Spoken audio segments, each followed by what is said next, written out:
From the National Newsroom of the Canadian Press, I'm Lisa Laporte. BC's provincial health officer says one of the 4 Canadians who had been on board a cruise ship where there was a hantavirus outbreak has received a presumptive positive test.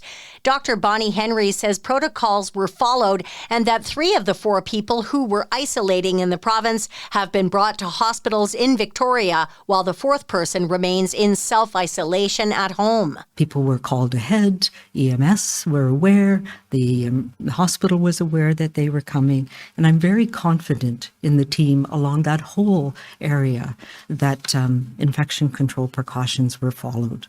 Henry says the person who tested presumptive positive developed mild symptoms 2 days ago.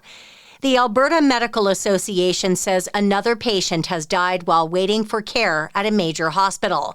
The association president says the man arrived at Edmonton's Royal Alexandra Hospital on May 8th and died several hours later in a waiting room.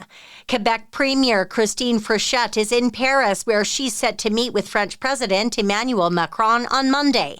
The trip carries a strong economic focus as Quebec aims to boost exports to France, particularly in defense and critical minerals.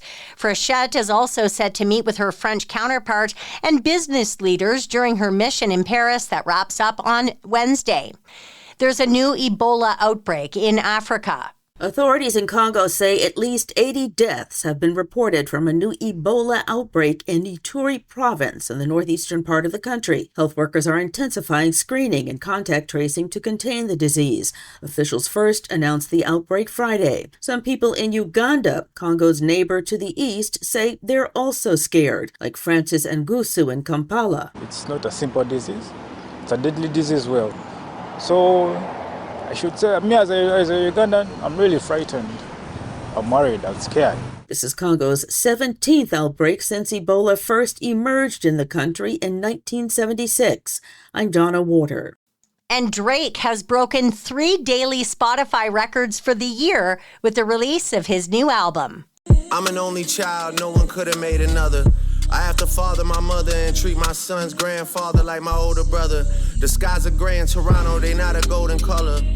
I'm feeling like BTS, cause it took the whole career for me to be so discovered. The Toronto-born rapper's Iceman album became the most streamed in a single day this year. The album's opening track, Make Them Cry, reached the same feat for the most streamed single. Spotify says the triple album drop also made Drake the most streamed artist in a single day so far in 2026. This is the Canadian Press. In sports, the Montreal Canadiens can advance to the NHL's Eastern Conference Final tonight with a win over the Buffalo Sabres. Montreal holds a 3-2 lead in the best-of-7 conference semifinal. Rookie Ivan Demidov scored his first career playoff goal on Thursday to help the Habs beat the Sabres 6-3 in Buffalo, New York. The series winner will face the Carolina Hurricanes, who already swept the Philadelphia Flyers out of the second round of the playoffs. From the Canadian Press, I'm David Augustine. The Toronto Blue Jays edged the Detroit Tigers 2-1 in Major League Baseball action today to even up their weekend series at 1-1. The Jays could be without right-hander Jose Barrios for the remainder of the season, as the veteran pitcher is set to undergo elbow surgery on Wednesday.